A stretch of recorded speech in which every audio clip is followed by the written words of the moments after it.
Hello, hello. So I wanted to make a video for you guys to watch for your boudoir sessions that are coming up that I'm super excited about. I think they're going to be a lot of fun. I do love like kids and families, but working with adults and working with women is superior, I think.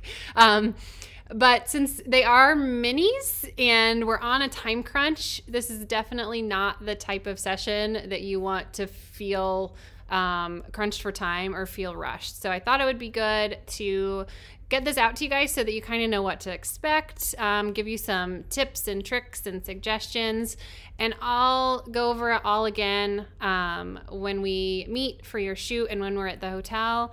But I thought it'd be nice to get this out there, and kind of some of you I've never met before, so hi, my name's Meg. So first of all, where do I want to start? First of all, clothing, some clothing suggestions that I wanted to give you guys. I have the class that I did for boudoir. I gave a lot of great suggestions, but one of the things that I know I'm going to want to start with that will probably make you guys most comfortable is starting out in something that is less revealing or more coverage and kind of working our way, getting neuter and neuter as we go along. So if you have a like oversized t-shirt that kind of hangs off the shoulder is super sexy, or if your significant other has a sports team and you have like a jersey of his you could wear, or kind of like a mesh see-through cardigan is really pretty. Anything like that, even a sweatshirt can be cute that's kind of oversized.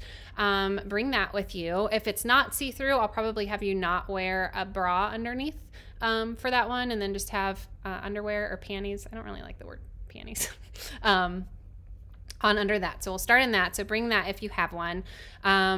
You know, bra, underwear works great. Lingerie, bodysuits, I personally love. If you can, bring like 3 or 4 outfits to pick from. If you only have 2 or 3, that's also totally fine.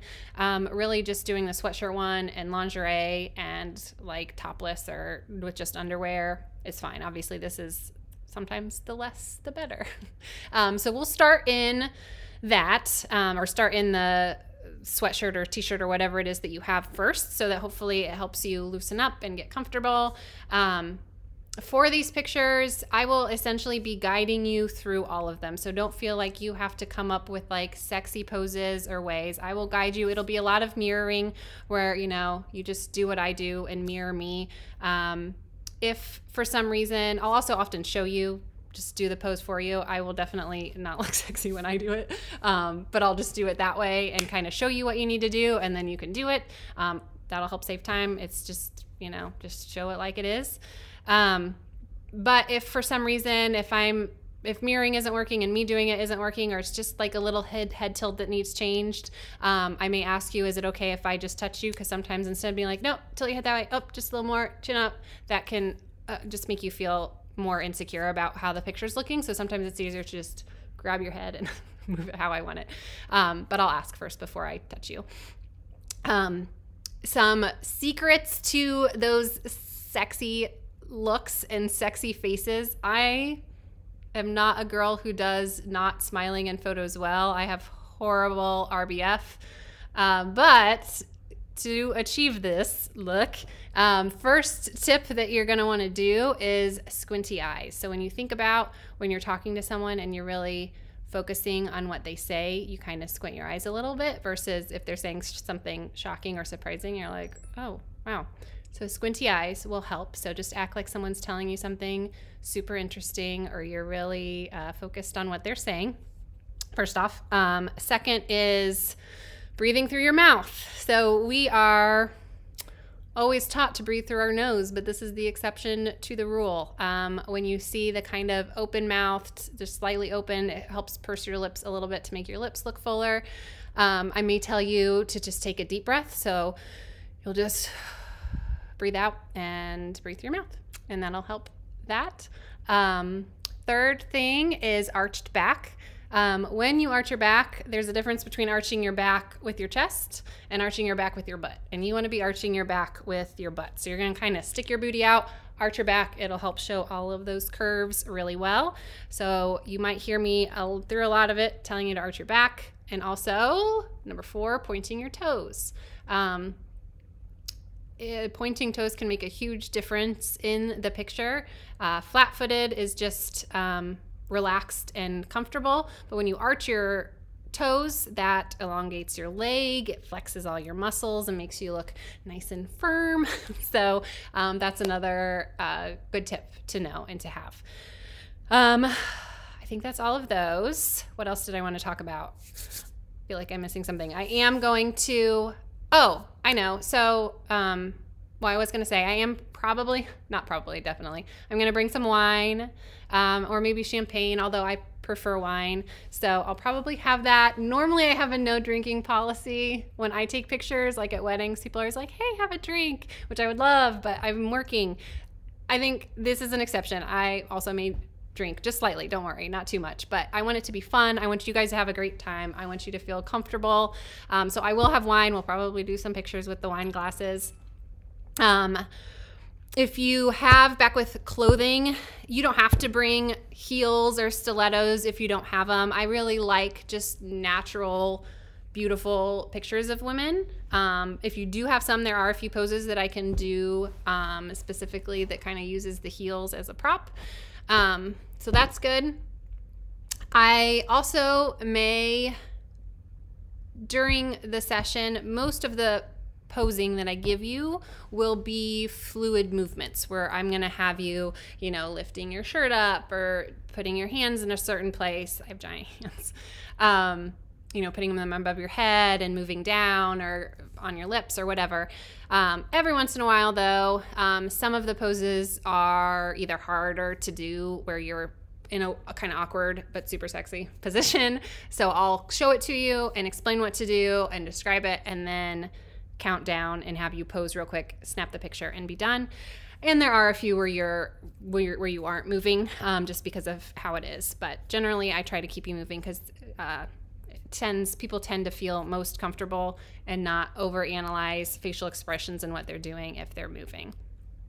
Hair and makeup. I do want to say I didn't include hair and makeup in these because I wanted them to stay affordable, and hair and makeup essentially like more than doubles the cost. But whether you do it yourself or have someone else do it, consider having someone else do it, but you doing it yourself is fine too. Glam yourself up. I'm sure you know anytime you've gotten dressed up for a special event, you just feel more confident and you feel sexier when you look beautiful. Having someone else do it for you is just kind of an extra way to pamper yourself. But doing that, keeping in mind fingers and toes, making sure you're trimmed, making sure whatever needs shaved on your body gets shaved. You don't have to wax, but you can wax. That's just an extra bonus, I guess. Yeah, so I think that's it. I feel like I'm leaving something out. I will link a hair and makeup girl that's highly recommended that you can contact if you do want professional hair and makeup done. I will send that your way. Otherwise, I'm super excited. I've gotten, I think, most of your responses. If you haven't sent your responses yet to the questions, send them my way. Send me any images that you really like my way. Anything you do or don't want to do or want to try, let me know. I have an hour between each of you, and then the shoot is actually 30 minutes. So hopefully we'll have a 15 minutes before and 15 minutes after to get dressed and talk and loosen up and all that good stuff. Yeah. Oh, one more thing. So I knew I was forgetting something. Model release. Also, I kind of mentioned it at the end. You don't have to decide now. You don't even have to decide that day if you don't want. You can wait until you see the pictures and see how you feel about them. Hopefully you love them. Those of you that are comfortable having your pictures shared online, I really like the idea best of also including a photo of yourself just looking like you. So I may ask you to send me just wherever you are when I ask it, just send me like a selfie of you right then and there, because I think that's most relatable for a lot of women. I've discovered in doing these that most people are just doing them for them because they want to feel beautiful and sexy and confident, and they don't see themselves that way, or maybe they do now see themselves that way when they didn't before. And unfortunately, we were bombarded with so much on social media. Well, yeah, and media and magazines of this totally fake, unrealistic image of what women look like. And I think having women see your everyday and the pictures that come from Boudoir to see that, oh yeah, these are just regular women in the streets, and I can be sexy too and confident, and yeah, so that's what I would like personally. But totally your choice. No pressure either way, because obviously these pictures are also for you. So yay. Okay. I'll be sending out another email, at least one other email, just a couple days before, to go over everything one last time, make sure we're set, give you things like location, address. I don't know if I'll have the hotel room until like the Saturday sessions, I think might be the first time I get the hotel room number, but it's gonna be fun and I'm excited. Feel free to email me or call me. I'll include that in my email thread also. But yay, see you guys in a few weeks.